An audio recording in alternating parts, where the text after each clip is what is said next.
یو داسې دعا چې نبی کریم صلی الله علیه وسلم و معاذ رضی الله تعالی عنہ ته وفرمایل چې ای معاذه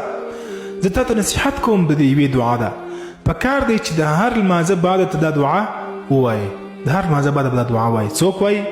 نبی کریم صلی الله علیه وسلم و حضرت معاذ رضی الله تعالی عنہ ته وایي چې ضرور دا دعا د هر لمانځه بعد وایه